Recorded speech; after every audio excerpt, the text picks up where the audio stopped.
예수께서 이르시되 내가 진실로 진실로 너희에게 이르노니 인자의 살을 먹지 아니하고 인자의 피를 마시지 아니하면 너희 속에 생명이 없느니라. 내 살을 먹고 내 피를 마시는 자는 영생을 가졌고 마지막 날에 내가 그를 다시 살리리니 내 살은 참된 양식이요 내 피는 참된 음료로다. 내 살을 먹고 내 피를 마시는 자는 내 안에 거하고 나도 그의 안에 거하나니 살아계신 아버지께서 나를 보내심에 내가 아버지로 말미암아 사는 것 같이 나를 먹는 그 사람도 나로 말미암아 살리라. 이것은 하늘에서 내려온 떡이니 조상들이 먹고도 죽은 그것과 같지 아니하여 이 떡을 먹는 자는 영원히 살리라. 아멘. 이 시간 예수로 살리라는 제목으로 이생구 목사님 말씀해 주시겠습니다.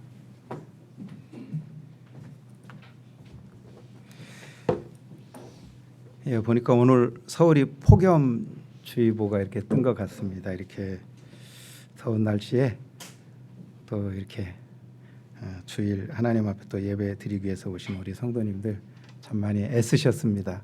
이 더운 가운데도. 우리가 오늘 같이 본 이 요한복음 6장은 사실 우리 성도님들이 그 앞부분의 말씀은 잘 알고 있는 본문의 말씀입니다. 왜냐하면 오병이어 기적이라고 하는 사복음서에 모두 다 기록된 아주 유명한 그 기적이 바로 이 요한복음 6장에 기록되어 있기 때문입니다.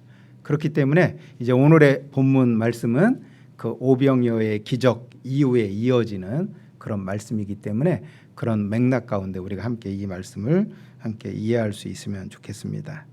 그래서 사실 이제 이 오병이어의 기적 이후로 너무나 많은 사람들이 이제 예수님을 따르고 있습니다.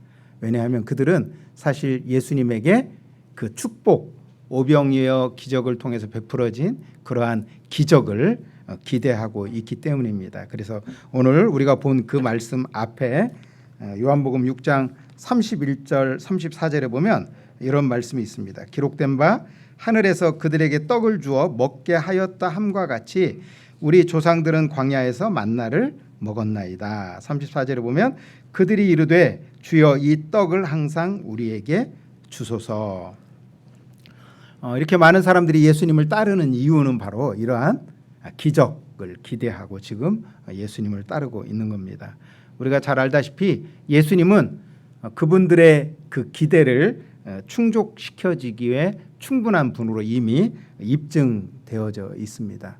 혹시 우리 성도님들이 이 요한복음을 공부할 기회가 있으시면 이 요한복음에는 예수님의 자기 주장 7가지, 하나님만이 하실 수 있는 자기 주장 7가지와 예수님이 하나님 되심을 입증할 수 있는 7가지 표적이 이 요한복음 안에 기록되어져 있는데 이미 이 요한복음 6장 2절 이전에서 예수님은 그분이 하나님만이 하실 수 있는 그런 표적들을 그분을 따르고 있는 많은 사람들 앞에서 이미 보여주셨습니다. 우리가 잘 아는 물로 포도주를 만드는 사건, 또 죽어가는 왕의 신하의 아들을 고치신 사건, 그리고 38년 된 병자를 고쳐주셨고, 그리고 오병이어로 5,000명을 배불리 먹이신 사건. 이게 이제 요한복음 6장 전반부에 나오는 사건입니다. 그리고 요한복음 11장에 가보면 그 유명한 죽은 나사로를 살리시는 사건.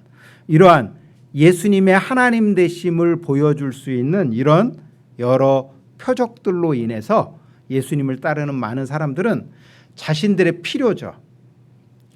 포도주에 대한 필요, 어떤 병든 몸에 대한 필요, 그리고 먹을 것에 대한 이런 필요들, 이런 필요들을 그들이 따르고 있는 이 예수님이 충분히 채워주실 수 있는 그런 분으로 이미 그들은 그것을 보아왔기 때문에 그들은 예수님을 지금 따르고 있는 것입니다. 그리고 예수님에게 이런 요청을 하고 있는 겁니다. 우리 조상들이 하늘에서 내렸던 그 만나를 먹었던 것과 같이 이 떡을 항상, 오병이어의 기적이 한 번 있었잖아요. 그런데 그 한 번이 아니라 만나는 아시는 것처럼 40년 동안 주어졌잖아요. 그러니까 한 번이 아닌 항상 이 떡을 우리에게 주옵소서라고 하는 이런 기대감을 가지고 지금 이 많은 군중들은 예수님을 따르고 있다라는 것입니다. 그런데 예수님은 그들의 기대와는 전혀 다른 엉뚱한 말씀을 하신 거예요. 지금 이 요한복음 6장에서 35절에서 내가 곧 생명의 떡이니 내게 오는 자는 결코 줄이지 아니할 터이요 나를 믿는 자는 영원히 목마르지 않을 것이다. 51절에서 나는 하늘로서 내려온 산떡이니 사람이 이 떡을 먹으면 영생하리라. 나의 줄 떡은 곧 세상의 생명을 위한 내 살이로다. 54절 55절에서 보면 내 살을 먹고 내 피를 마시는 자는 영생을 가졌고 마지막 날에 내가 그를 다시 살리리니 내 살은 참된 양식이요 내 피는 참된 음료로다. 그러니까 사실 지금 예수님이 엉뚱한 말씀을 하셨지만 그들이 기대하는 그 떡에 대한 거죠. 만나에 대한 것과 더불어서 떡에 대한 이야기를 하시는 겁니다. 그런데 갑자기 내가 곧 생명의 떡이다. 만나가 하늘에서 내려진 거잖아요. 그런데 나는 하늘로서 내려온 산떡이다. 내 살이 참된 양식이고 내 피가 참된 음료다라고 이야기를 하시는 거예요. 만나를 항상 우리에게 내려주셔서 우리로 하여금 이 떡이 항상 우리에게 있게 해달라. 우리의 이 배고픔의 문제를 계속해서 해결해달라라고 이 군중들은 지금 이야기를 하고 있는데 예수님은 갑자기 만나 이야기가 아니라 내가 곧 하늘에서 내려온 산떡이다. 내 살을 먹고 내 피를 마시는 자는 영원히 살게 된다라고 말씀을 하시는 거예요. 도대체 이해할 수 없는 말이죠. 아마 우리도 이 성경 말씀이 우리에게 전체가 주어져 있지 않았다면 우리가 그 자리에 있었다면 이 도대체 무슨 말씀이야?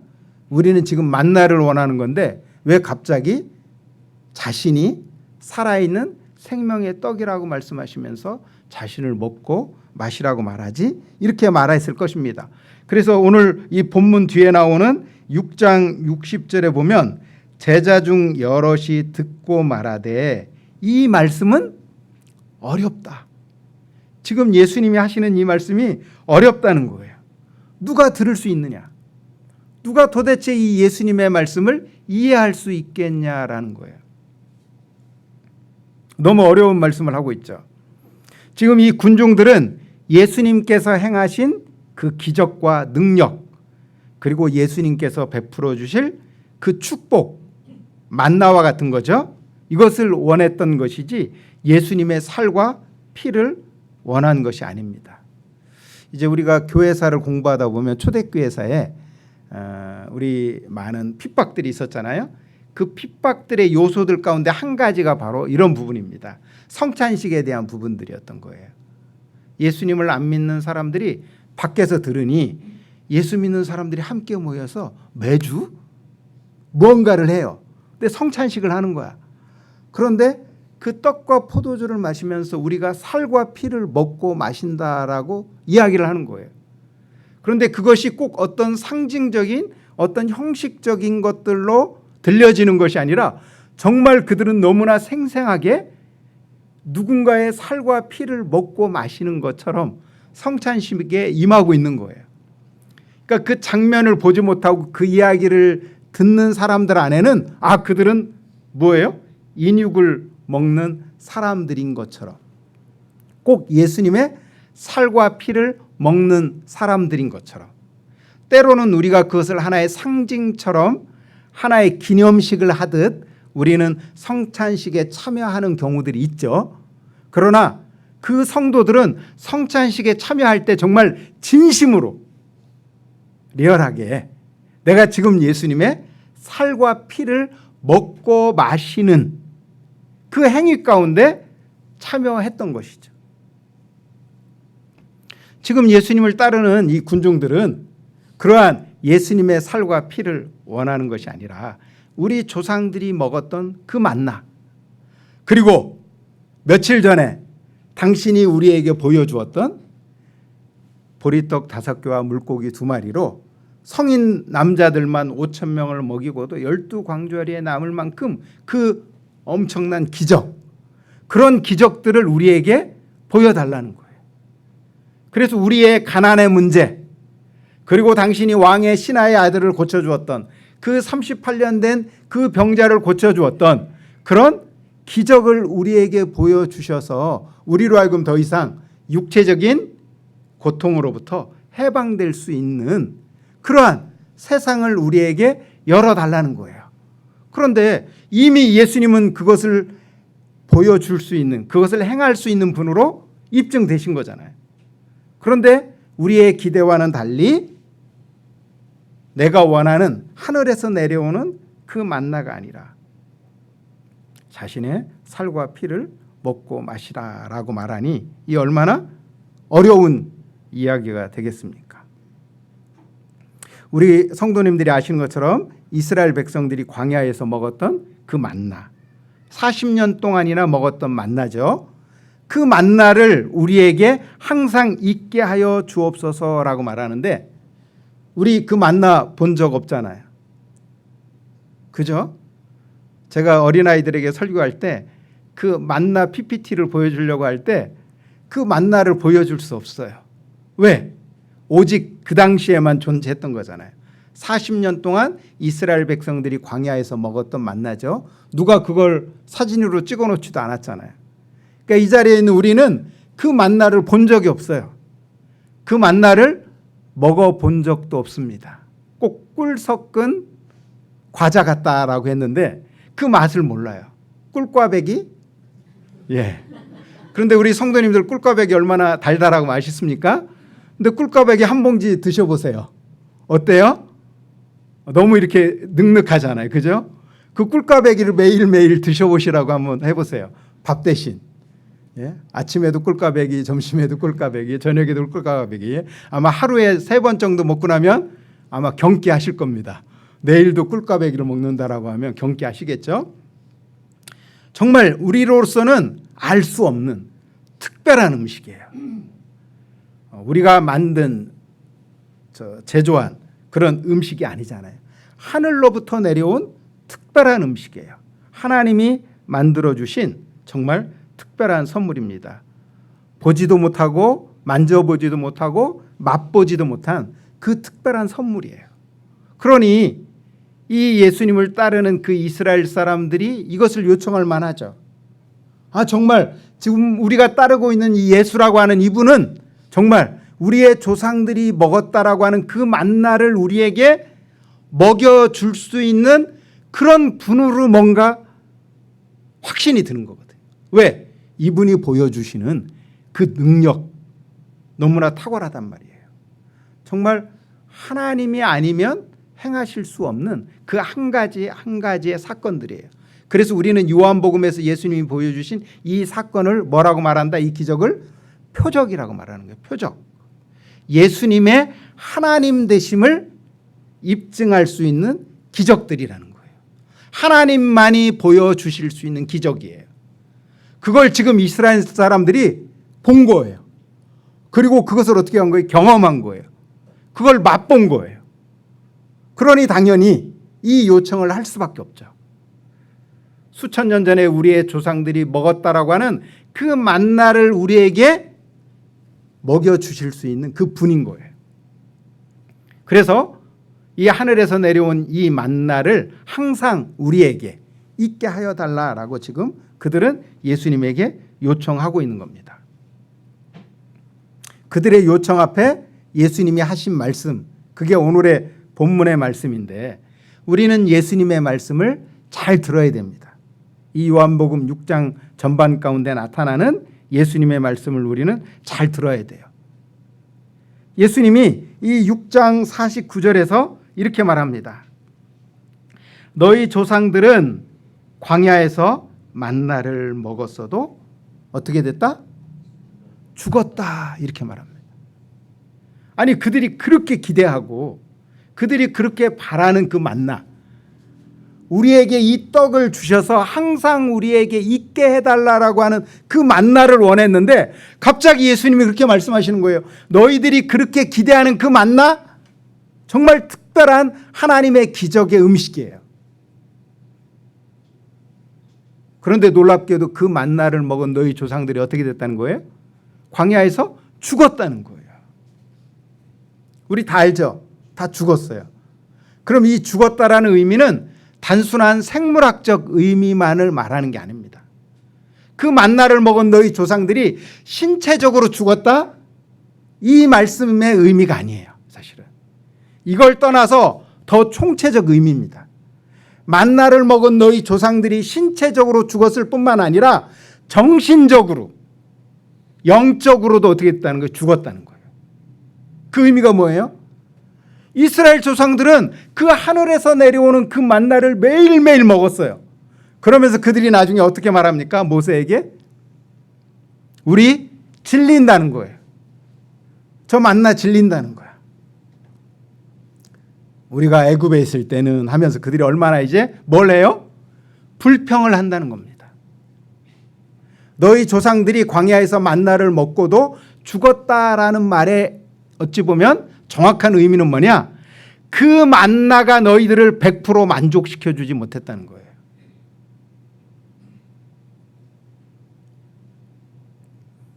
조금 죄송한 표현인데 우리가 이제 남녀가 서로 교제를 하고 이렇게 사귀면 눈에 콩깍지가 껴서 이제 막 그 사람만 있으면 배부르고 그 사람만 있으면 너무나 행복할 것 같잖아요. 그리고 이제 서로 사랑한다라고 하는 그 약속 가운데 결혼을 하죠. 결혼. 우리 앞에 반주하고 계신 우리 형제와 자매도 저는 처음에 총각 처녀인 줄 알았더니 결혼하신 분들이더라고요.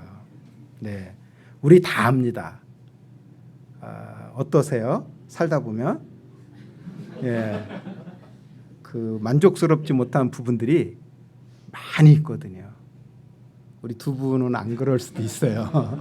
왜 이렇게 모두 다 도매금으로 저희까지 포함시키십니까? 라고 이렇게 억울해 하실 수도 있는데 뭐 저만 그럴 수도 있습니다. 그런가요? 우리 결혼하신 우리 집사님, 권사님, 장로님들 어떠십니까? 하나님이 주신 선물이잖아요. 우리 결혼하실 때 다 뭐라고 고백합니까? 이는 내 뼈 중에 뼈요 내 살 중에 살이다라고 아담이 하와에게 처음에 했던 그런 고백과 같은 마음이잖아요. 하나님이 나에게 주신 뭐예요? 최고의 선물이에요. 만나. 그런 거예요. 하늘로부터 그 광야에 있는 이스라엘 백성들, 광야에서 어떻게 살아요? 하루도 살 수 없는 그 광야에서 하나님이 하늘에서 매일같이 만나를 내려주신 거예요. 이거는요, 솔직히 죄송한 표현이지만 옆에 계신 우리의 배우자들하고는 잽이 안 될 만큼 하나님의 뭐예요? 특별한 선물이에요. 근데 놀랍게도 그 하나님의 그렇게 특별한 선물을 먹고 누린 이스라엘 백성들이 어떻게 됐다는 거예요? 죽었다는 거예요. 그 하나님의 특별한 선물을 먹은 그들이 불평을 했다는 거예요. 이게 나에게 충분치 않다는 거예요. 이게 만족스럽지 않다는 거예요. 우리 부모님들이 아이들을 키우다 보면 우리 한누리교회도 보니까 이제 어린아이들 있잖아요. 어린아이들이 막 이렇게 옹알이 짓도 하고 이제 이렇게 커가면 우리 엄마 아빠들 특히 이제 할아버지 할머니들이 그 어린아이를 보면 얼마나 이뻐요. 그죠? 이제 우리 할머니들이 특히 이제 그런 표현들을 많이 쓰십니다. 내가 너 때문에 살아. 이런 표현들을 쓰셔요. 내가 너 때문에 살아. 밥 안 먹어도 배부른 것 같고 얼마나 행복해요. 그 어린 것들 보면. 근데 어느 날 우리 어머니들의 입에서 그런 말들이 나오죠. 내가 너 때문에 못 살아. 애가 이제 커가면서 우리 부모님들 속썩이면 내가 너 때문에 못 산다. 이런 표현들을 하거든요. 우리 자녀들 하나님이 주신 뭐예요? 최고의 선물이에요. 사실 그거보다 더 소중한 선물이 어디 있겠습니까? 정말 보물이야, 보물. 말라기 3장 17절에서 너는 나의 특별한 소유다라고 표현하실 때 보물이라는 뜻이거든요. 하나님이 이스라엘 백성들을 대할 때 너는 나의 보물이라는 거예요. 하나님에게 이스라엘의 그 백성들이 하나님의 자녀들이 보물인 것처럼 하나님이 우리에게 주신 그 자녀들은 뭐예요? 보물이란 말이에요. 부모님들이 때로는 자기의 생명을 내어놓아서라도 우리 가시곡이라고 하는 그 소설을 읽어보면 정말 그 절절히 눈물이 나오죠. 그 아버지가 그 아들을 사랑하는 그 마음. 그게 우리 자녀들을 향한 우리 부모님들의 마음이잖아요. 어찌 보면 내 생명보다 더 소중한 그런 보물이에요. 하나님이 우리에게 주신 보물. 그런데 안타깝게도 그 하나님이 우리에게 주신 최고의 보물인 그 자녀가 우리를 충분히 만족시키지 못한다는 거예요. 만나처럼 하나님이 주신 최고의 선물인데도 불구하고 그 만나를 먹은 이스라엘 백성들이 어떻게 됐다? 하나님 앞에 불평했다는 거예요. 하나님 앞에 원망했다라는 겁니다. 그래서 예수님은 그것을 한 단어로 표현하는 거예요. 너희 조상들이 만나를 먹고도 어떻게 됐다? 죽었다는 겁니다. 신체적으로 죽었을 뿐만 아니라 영적으로, 정신적으로도 그 만나를 충분히 만족스러워하지 않았다라는 겁니다. 그래서 우리 성도님들이 이제 이 관점 하에서 이 요한복음을 함께 보는 거예요. 예수님이 이제껏 보여주셨던 그 기적들, 예수님이 이후에도 보여주시는 예수님의 하나님 되심을 입증시켜 줄 만한 그런 표적들이 있어요. 아까 요한복음 11장에 가면 뭐가 나온다? 마르다와 마리아가 슬퍼하고 있습니다. 왜? 우리에게 단 하나밖에 없는 우리 아버지 같은 그 나사로가 죽었거든요. 우리 잘 아시죠? 예수님이 우셨다라는 표현이 나오는 부분이에요. 그 마르다와 마리아가 우는 그 상황 안에서 예수님이 우셨어요. 예수님이 통분히 여기셨어요. 그리고 이제 그 나사로를 살리시죠. 죽은 지 나흘이나 돼서 썩은 냄새, 죽은 시체 냄새가 나는 그 나사로를 말씀 하나로 살리십니다. 어떤 신학자는 그런 표현을 썼어요. 만약 예수님이 죽은 자여 일어나 나와라 라고 말씀하셨으면 지구상에 존재하고 있는 모든 죽은 자들이 다 살아났을 것이다. 틀린 말이에요? 맞는 말입니다. 예수님이 누구신데? 말씀 하나로 온 세상을 창조하신 분이에요. 근데 예수님이 죽은 자들이여 다 일어나라 라고 말씀하셨으면 이 지구상에 죽어있는 모든 사람들이 다 살아났을 거라는 거예요. 근데 예수님이 그렇게 말씀하시지 않고 나사로라고 하는 이름을 지목해서 나사로를 살리시죠. 그 나사로가 살아났잖아요. 성경은 더 이상 그 나사로에 대한 이야기를 길게 말하지 않습니다. 그 나사로가 어땠을까요? 또 언젠가는 죽었을 것입니다. 그리고 그의 죽음 앞에서 마르다와 마리아는 또 울었겠죠. 사랑하는 자기의 오라버니가 자기들을 떠나게 된 것에 대해서. 요즘도 때때로 선교제에 보면 여러 많은 은사들, 기적들이 나오는 경우들이 있습니다. 때로는 신유의 은사도 있습니다. 그러나 요즘 나타나고 있는 그런 신유의 은사들과 성경 안에서 예수님이 보여주시는 이 신유의 기적은 근본적인 차이가 있습니다. 예수님의 하나님 되심을 보여주시는 그런 치유이기 때문입니다. 예수님의 치유는 완전합니다. 그렇다고 해서 예수님에 의해 치유함을 받은 그들이 영원히 살 수 있냐는 거예요. 아니라는 거예요. 예수님에 의해 치유함을 받은 사람들이라 할지라도 그들이 곧 또 나중에 어떻게 된다는 거예요? 그들이 다 죽게 된다라는 겁니다. 예수님이 물로 포도주를 만든 사건, 예수님이 보리떡 5개와 물고기 2마리로 장정만 5,000명을 먹이신 사건, 그 포도주를 맛본 사람들, 예수님이 만들어주신 그 포도주, 사람이 만든 포도주가 아니잖아요. 그냥 물을 포도주로 만들었죠. 이전에 맛보았던 그 어떤 포도주와 비교해서 비교할 수 없을 만큼 극상품의 포도주였습니다. 예수님이 만들어주신 그 포도주를 마신 사람들은 더 이상 목마르지 않나요? 예수님이 만들어주신 그 오병이어의 기적을 맛본 사람들은 더 이상 배고프지 않습니까? 놀랍게도 예수님이 보여주시는 그 많은 하나님 되심을 입증할 만큼 예수님이 행하셨던 그 표적들조차도 우리를 영원히 살게 하지 못한다라는 거예요. 예수님이 나사로를 살렸지만 그 나사로가 영원히 살지 못합니다.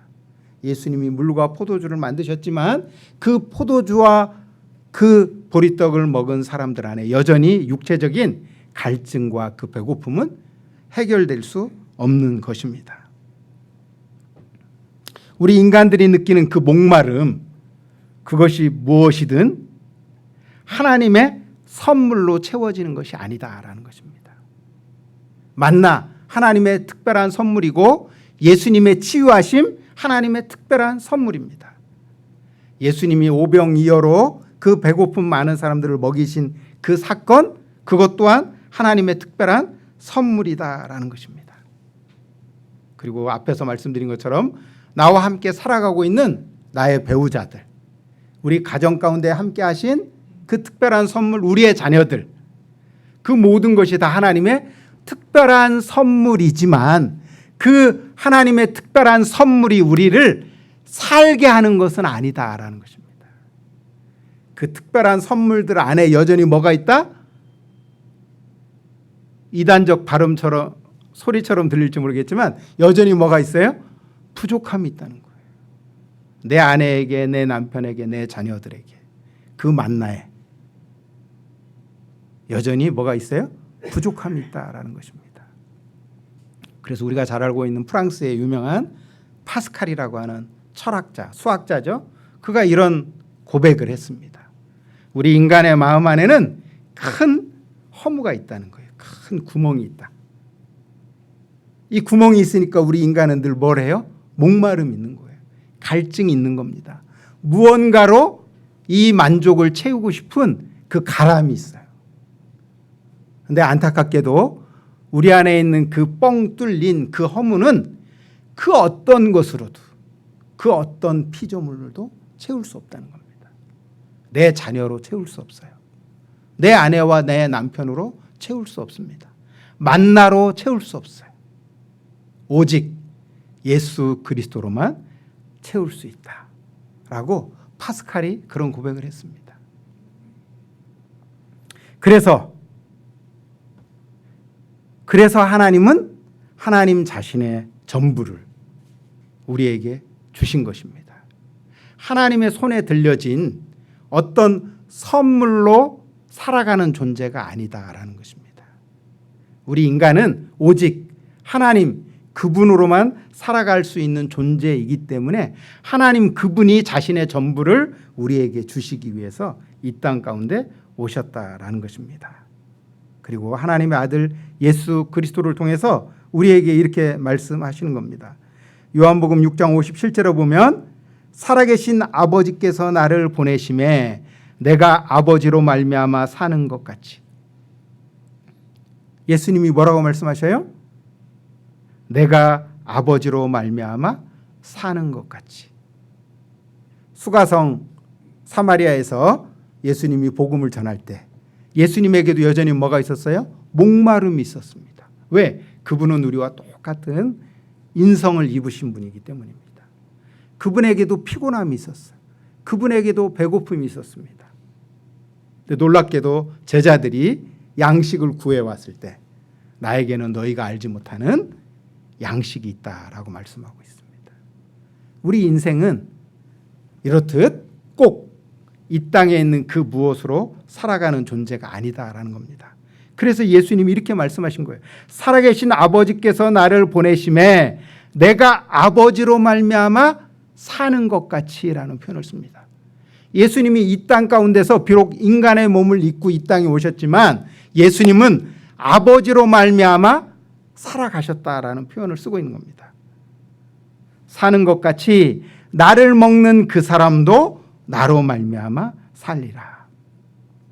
58절에 이것은 하늘에서 내려온 떡이니 조상들이 먹고도 죽은 그것과 같지 아니하여 이 떡을 먹는 자는 영원히 살리라. 이와 같이 우리로 영원히 살게 하는 것은 예수님께서 행하시는 기적이 아니라 예수님 바로 그분 자신이기 때문에 예수님은 십자가에서 자신의 전부를 우리에게 다 내어주신 것입니다. 우리 인생은 하나님이 주시는 어떤 선물로 살아가는 존재가 아니라 하나님 그분으로 말미암아 살아가는 존재다라는 것입니다. 이것을 사실 우리 성도님들이 잘 알고 계십니다. 저도 잘 알고 있고 성경에서 그렇게도 우리에게 수없이 말씀하고 있는 것이기 때문입니다. 그런데도 불구하고 안타깝게도 때로는 우리가 여전히 하나님 그분으로 살아가려고 하지 않고 하나님의 손에 들려진 그 어떤 것으로 살아가려고 한다라는 것입니다.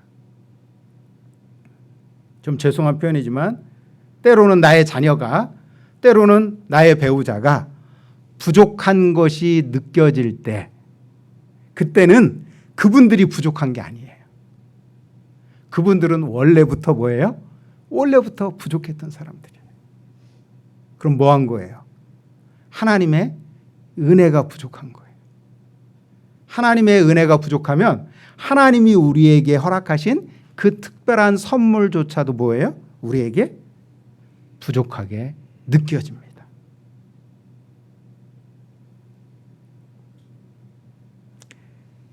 우상숭배자 또 그리스도인의 차이가 무엇인가? 그것은 바로 무엇을 의지하며 살고 있느냐라는 것입니다. 우상숭배자들은 이 땅의 것들을 의지하며 산다라는 것입니다. 이 땅의 것이 무엇이겠어요? 돈, 명예, 건강, 사람, 인기. 때로는 하나님의 사역을 감당하는 저와 같은 사역자들도 하나님의 일을 하면서도 우상을 섬길 수 있어요. 때로는 우리 부서, 내가 맡은 사역, 그 열매, 그 부흥의 열매, 우리가 그것을 의지하고 살아가게 된다면 우리는 하나님의 일을 하면서도 우리는 때로는 사역의 열매라고 하는 그 우상을 섬길 수 있는 것입니다. 혹은 사람들의 어떤 인정, 사람들의 어떤 박수갈채를 내가 의지하고 살아간다면 우리는 하나님을 의지하는 사람들이 아니라 그것을 의지하며 살아가는 존재다라는 것입니다. 이 예수님으로, 이 하나님으로 살아간 성도들의 고백을 우리는 잘 알고 있습니다. 시편 23편에서 내가 사망의 음침한 골짜기를 다닐지라도 여호와는 나의 목자가 되시기 때문에 나에게 부족함이 없습니다. 우리 하박국 선지자의 고백을 우리가 잘 알 겁니다. 무화과 나무가 무성치 못하고 포도나무에 열매가 없으며 감람나무에 소출이 없으며 밭에 식물이 없으며 우리의 양이 없으며 외양간에 소가 없을지라도 나는 여호와를 인하여 즐거워하며 나의 구원의 하나님을 인하여 기뻐합니다. 빌립보서 4장에 나오는 말씀이죠. 빌립보 교회 성도들이 빌립보의 이 로마 감옥에 있는 사도 바울에게 헌금, 선교 헌금을 보내주었습니다. 놀랍게도 바울이 거기서 이런 단어를 씁니다. 크게 메가라고 하는 단어를 써요. 크게 기뻐했다. 너희가 보내준 그 선교 헌금을 받고 내가 크게 기뻤다는 거예요. 그럼 오해할 수 있잖아요. 아, 우리 선생님도 그 로마 감옥에서 얼마나 힘들었으면 우리가 보내준 이 선교비로 인해서 얼마나 기뻐하는. 바울이 그 다음 이어지는 빌립보서 4장 10절 이하에서 그렇게 말씀하고 있습니다. 나는 부유해도 풍족해도 처할 줄 알고 나는 가난해도 처할 줄 안다라는 것입니다. 바울이 기뻐한 이유는 딱 하나입니다. 물질이 와서 기뻐한 것이 아니라 그 물질 안에 담겨진 너희들의 그 마음으로 인하여 기쁘다는 것입니다. 너희들이 하나님의 나라에 하나님의 선교에 함께 동참하고 있는 그것으로 인하여 내가 크게 기쁘다는 겁니다. 그러면서 나온 말씀이 너무나 유명한 말씀이죠. 빌립보서 4장 13절의 말씀입니다. 내게 능력 주시는 자 안에서 내가 모든 것을 할 수 있다. 나는 선교비가 많으면 그 선교비 많은 것으로 살지 않고 내가 건강하다고 그래서 나는 그 건강으로 살지 않고 나는 사람들의 많은 칭찬과 박수로 살지 않는다라는 것입니다. 자신의 전부를 나에게 내어주신 말씀 하나로도 죽은 자를 살리실 수 있는 그 예수, 나는 그 예수로 살아가고 있다라는 것입니다. 그렇기 때문에 때로는 그분이 나에게 건강을 안 주실 수 있다는 거예요. 때로는 그분이 나에게 주셨던 어떤 특별한 선물을 걷어가실 수도 있다라는 겁니다. 그럴지라도 여전히 모든 것의 모든 것 대신 그 하나님 대신 그 예수 그리스도를 내가 모시고 살아가고 있기 때문에 나는 충분히 기쁘고 감사하다라는 것입니다. 어제 우리 성도님들 혹시 아시는지 모르겠지만 여의도 한강 고수부지에서 우리 BTS 10주년 콘서트가 있었죠. 뭐 많게는 70만, 적게는 30만이 이렇게 모였다라고 합니다. 뭐 어떤 뉴스에 보니까 40만이 왔는데 그중에 12만 명은 외국인들이었다. 제가 여기에 뉴스에 나온 외국 사람 두 사람이 기자와 인터뷰한 거를 적어왔어요. 카일라라는 사람이 이렇게 말했습니다. 이곳에서 이 한강변에서 그와 같은 공기를 마시고 있다는 것이 너무 행복하다. 그 BTS 멤버도 한강변에서 공기를 마시고 있고 나도 이 자리에서 내가 그와 함께 같은 공기를 마시고 있다는 것이 너무 행복하다. 애슐리라고 하는 한 외국인은 이렇게 말했습니다. 저는 BTS를 구원자라고 부르고 싶어요. 제가 힘들 때마다 그들이 있었어요. 우습죠. 웃깁니다. 근데 저는 부끄러워요. 그들이 부끄러운 게 아니라 내가 부끄럽습니다. 그들은 BTS 때문에 산다는 거예요. 근데 나는 예수 때문에 살지 못할 때가 많거든요. 제가 가난하면, 제가 돈이 없으면, 내 자식들이 속썩이면 너무 우울하고 속상하고 답답하고 저 아미들만도 못한 저의 모습이 있거든요. 때로는 그 많은 크리스찬들이 이 아미만큼도 BTS를 마음에 모시고 살지 못하는 거예요.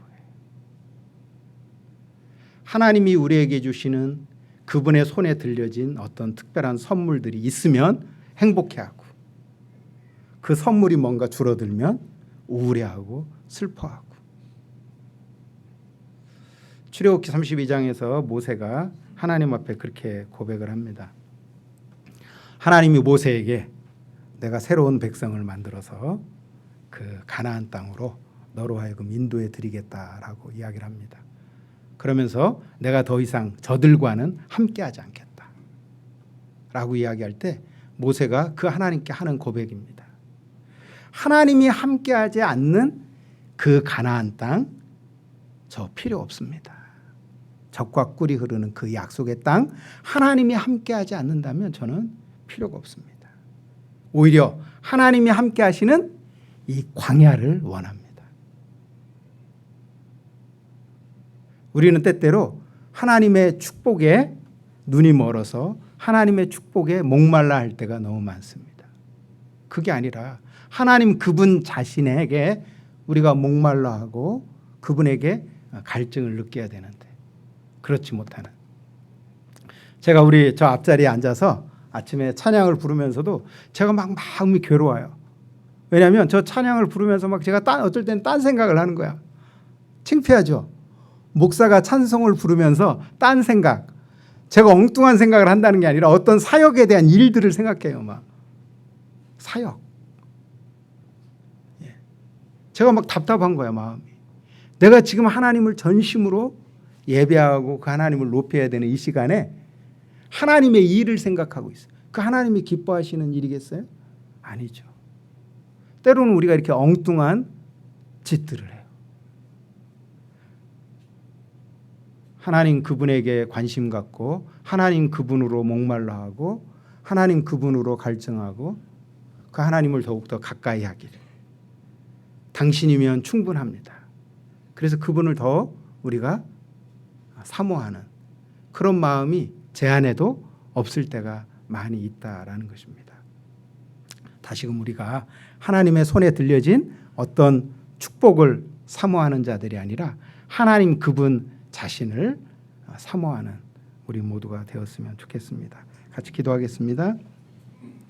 하나님 아버지, 그 어떤 것으로도 만족하며 기뻐하며 살아갈 수 없는 우리를 위해 하나님 자신의 전부를 우리에게 내어 주심으로 말미암아 이제 우리가 예수로 하나님으로 영원히 살 수 있는 이 엄청난 특권과 축복 우리에게 허락해 주신 것 감사를 드립니다. 우리가 이 땅을 살아가는 동안 여전히 엉뚱한 것에 우리가 목말라 하지 않게 해 주시기를 원합니다. 우리가 하나님을 더욱더 사모하며 그 하나님으로 인하여 살아가기를 간절히 소망하는 하나님의 자녀들 될 수 있기를 기도합니다. 예수님의 이름으로 기도합니다. 아멘.